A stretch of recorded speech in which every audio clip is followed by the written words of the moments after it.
అందరికీ నమస్కారం.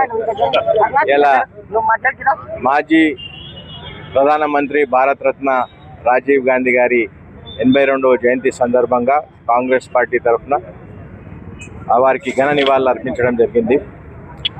నవ భారతదేశ నిర్మాణకర్త రాజీవ్ గాంధీ గారు ఒక ప్రధానిగా ఉండి భారతదేశంలో ఎన్నో విప్లవాత్మక మార్పులు తీసుకొచ్చిన గొప్ప నేత రాజీవ్ గాంధీ గారు. రాజీవ్ గాంధీ గారి హయాంలో టెలికాం కానీ కంప్యూటర్ కానీ ఇవన్నీ కూడా ఆధునిక భారతదేశానికి ఇలా తోడ్పడి ఇలా మనం భారతదేశం ఎంత ముందున్నామంటే ఇదంతా కూడా వారి కృషియే. అదేవిధంగా యువతనే భవిష్యత్తు అని తెలుసుకొని 18 ఏళ్ళకే యువతకు ఓటు హక్కు కలిగించిన గొప్ప నాయకుడు రాజీవ్ గాంధీ గారు.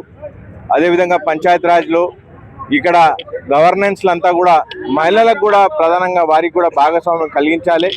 ఇండిపెండెంట్గా వారంతా లోకల్ పార్టీస్లో వారి కూడా భాగస్వామ్యం కావాలని చెప్పి మహిళలకు 33% రిజర్వేషన్ కల్పించిన గొప్ప నాయకుడు రాజీవ్ గాంధీ గారు. ఇలా వారి ఆశయాలను ముందుకు తీసుకుపోవడంలో కాంగ్రెస్ పార్టీ ఎల్లప్పుడూ ముందుంటుంది.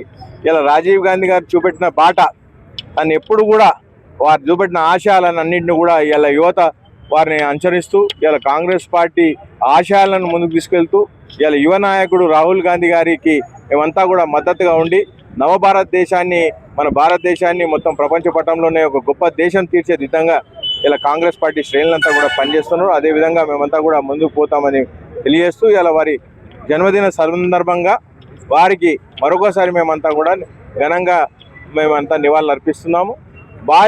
వారి ఆశయాలను ముందుకు తీసుకుపోయినప్పుడే మనం వారికి ఘనంగా నివాళులు ఇచ్చినట్టు అని కూడా యువతతోటి అందరు కూడా తెలియదు. ధన్యవాదాలు.